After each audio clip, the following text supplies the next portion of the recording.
Hey guys, John here. In today's video, I'm going to give you 5 tips for a better guitar tone. All 5 tips come from things that I do with my own guitar tones to get the best guitar tones. And I'm going to give you some demonstrations along the way as well. We're going to be focusing on guitars in a mix, so in the context of a full band mix, if you will. But some of these tips definitely also apply for just, playing by yourself, practice, etc. And of course, I'm talking about a modern rock or metal mix, because that's what I focus on this channel. But yeah, this is based on my own mixes, my own experience, and how I dial in my tones.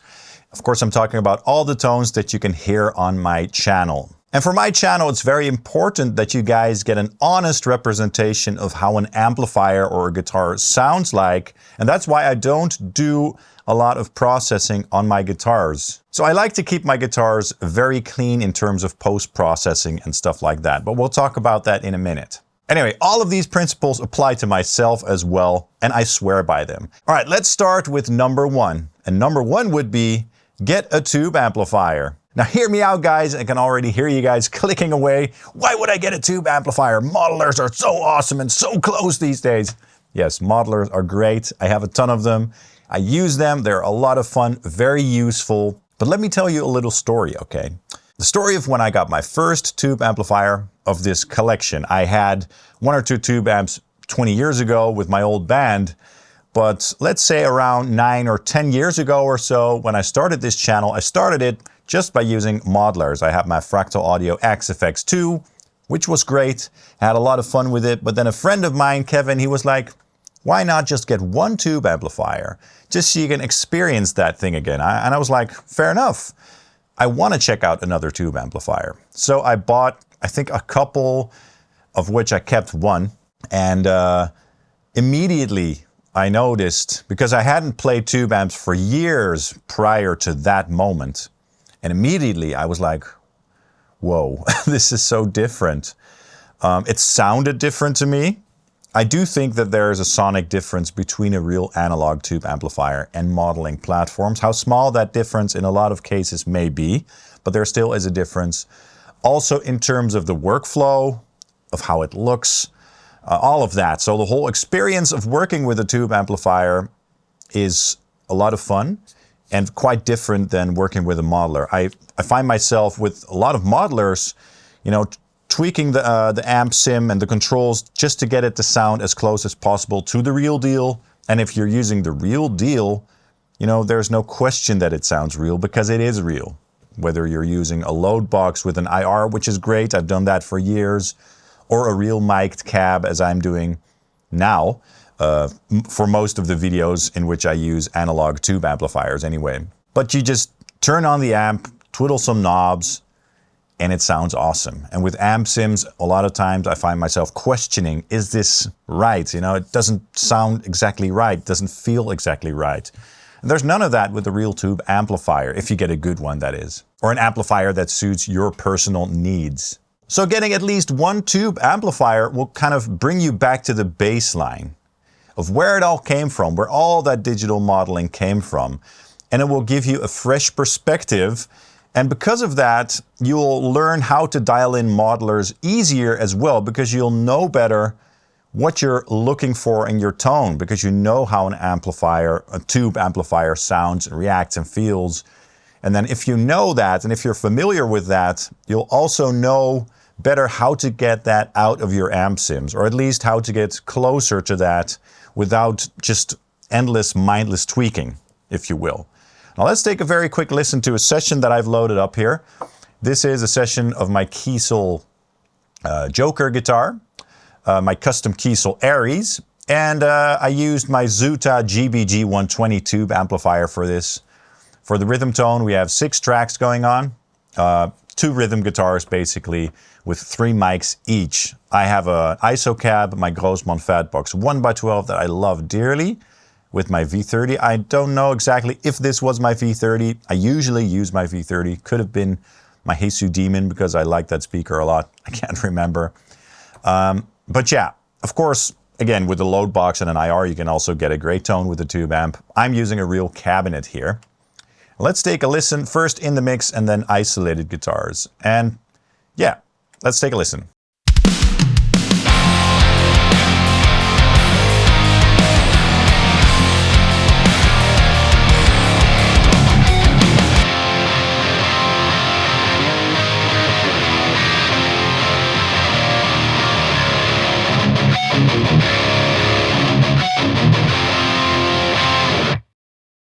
So I don't know about you guys, but when I hear those guitars, I can definitely hear that that's an analog tube amplifier right there. There's a certain movement in the guitars. It just sounds like a real mic'd up tube amplifier, which it is. A lot of times with amp sims, the sound is just a little bit more flat. And there's a little bit more of that organic movement. You know, with these types of terms, it's kind of hard to describe, but there's an organic compression perhaps and dynamic in the tone that I really like, especially since it's a mic'd cabinet. So yeah, I love this tone. You know, it's very simple. In the end, it's just a high gain tube amplifier with 3 mics blended together. 2 SM57s, which are very affordable. You can also use 1, but I like to use 2 just to get a slightly thicker tone. And then an MD421 Kompakt, which isn't too expensive as well, blended in there just for the warm thickness, if you will. So yeah, get yourself a tube amplifier, at least 1, just as a baseline reference for your guitar tones. And I swear to you, your guitar tones will get better. And as a bonus, you get to support the industry, you know, that created all these tones after all, where all the digital emulations come from, right? And that's a world that I would like to see stay alive. All right, let's go to tip number 2, because I'm rambling here. Tip number 2 would be play more tight. Now, I did a couple of videos on my channel where you guys sent me your riffs, and then I sort of had to rate your riffs. So that was a lot of fun. And one thing that I noticed in some instances is that even though the guitar tone might be good, the playing just wasn't really not tight enough. And if your playing isn't tight enough or super precise, especially with modern rock and metal, then your guitar tone isn't gonna shine as good as it could if it was played tighter, more precise. Especially if you're double tracking, you know, one guitar on the left and the other on the right, for example. You want those guitars to be in sync. And that takes practice, you know. It takes many hours of practice to get that right and to record it. So it's not the time to be lazy. Just, you know, get yourself a cup of coffee, sit down, stay relaxed, keep your hand relaxed as possible. Just keep recording those riffs until you get them right. And that practice will make perfect eventually. There's this one riff over here that is quite precise in terms of the rhythm. Let's take a listen.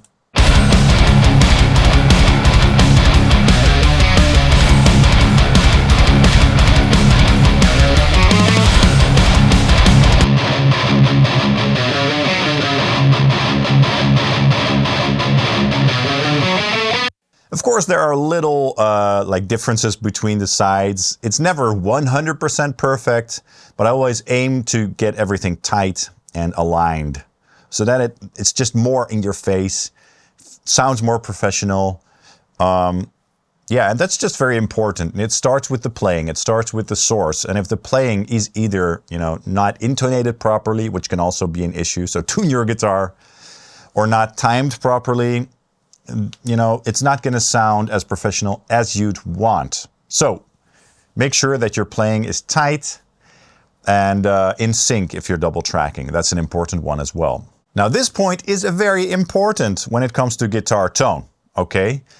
And that point is get your tone right as close to the source as possible. And don't have a mentality like, I'll fix it in post. I'll make it better later. This is one of the most important principles that I apply to my guitar tones.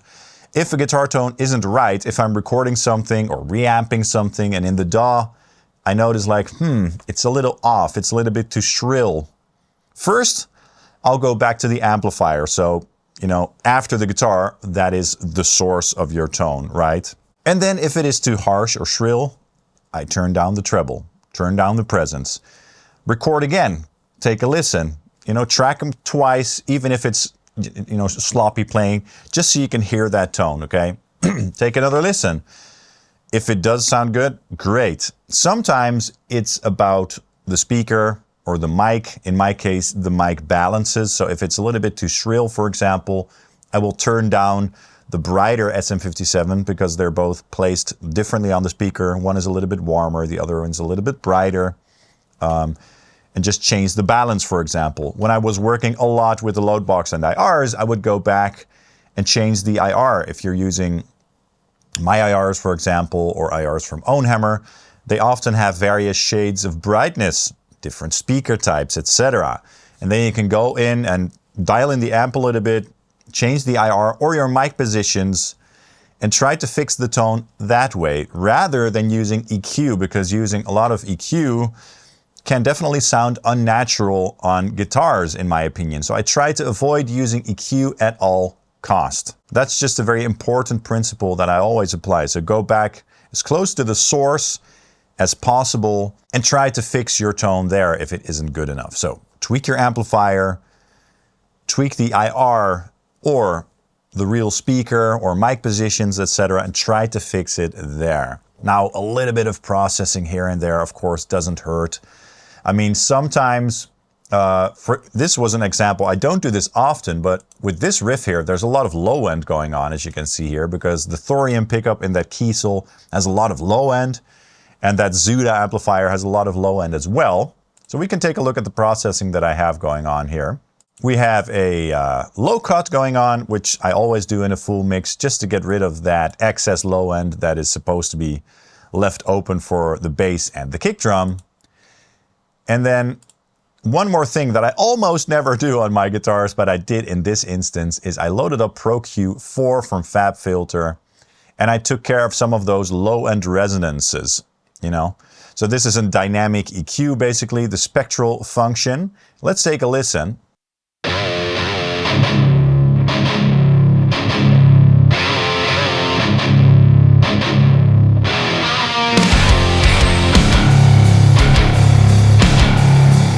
It doesn't sound horrible if we turn it off.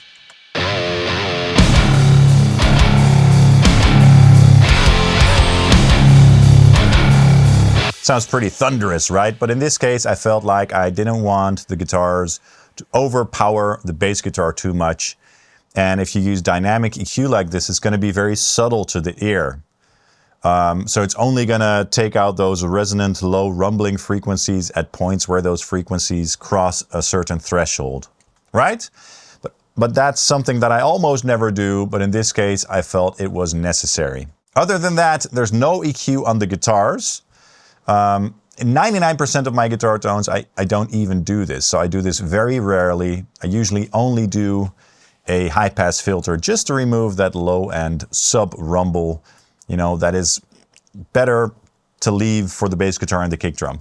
Anyway, so that's a very important point. Sometimes I see people like doing EQ with notches and filters and another, you know, scoop here and another notch and all of that. Just, if you have a great guitar amp and a good speaker or IR or whatever, it shouldn't be necessary to do all of that tweaking to get a great guitar tone. And it will make your guitar sound less natural, in my opinion and in my experience. So try to avoid as much of that as you can.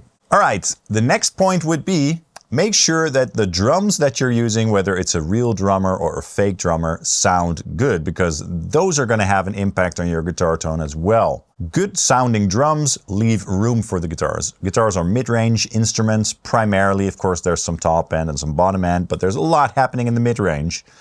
So what I like to do for modern tones is take care of the drums in a way so that they don't get in the way of the guitars. So I scoop frequencies out of the drums that otherwise will cover up the guitars. So we can take a listen to my drum mix over here. Let's take a quick listen again with all the processing on.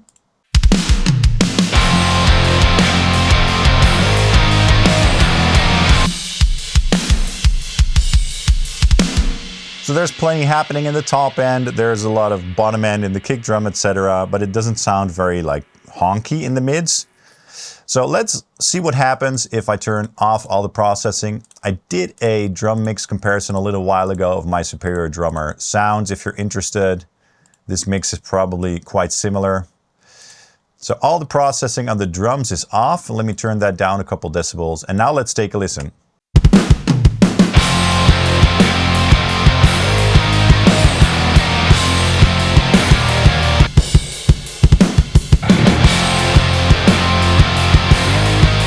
So I don't know if you guys can hear this, but Of course, the drums sound very raw now, but there's a lot of mid-range going on, a lot of boxy mid-range, and all those frequencies are getting in the way of the guitars.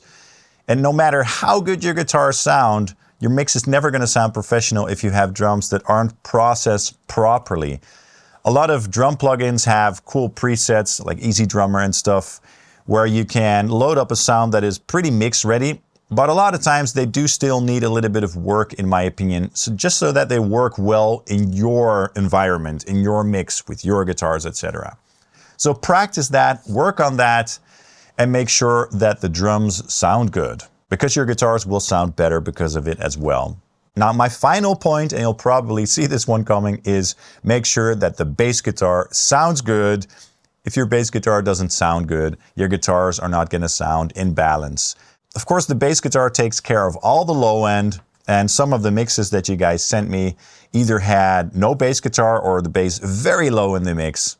And you know, the power of the bass guitar is going to make your guitars sound so much more thick and powerful. As I mentioned, I'm cutting the low end out of the guitars at around 80 Hertz, I believe. Let's take a listen to the mix with the bass guitar, and then I'll turn it off just so you guys can hear the difference, right?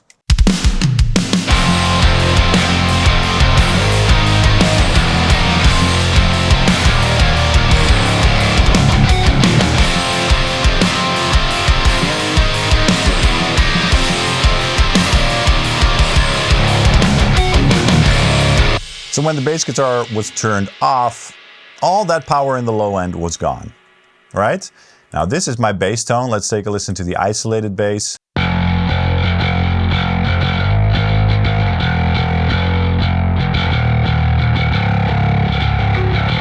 It's thick in the lows. It has some, distortion grind going on up top. I think I also did a video on this tone on my channel a while ago, but it's thick.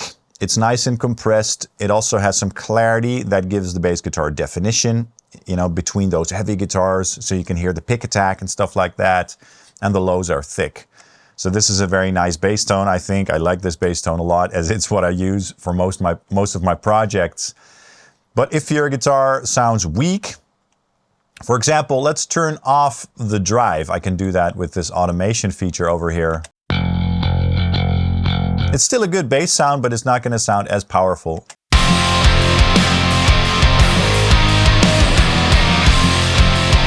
It's not as powerful and thick as I'd like, so I'm going to turn on that drive pedal.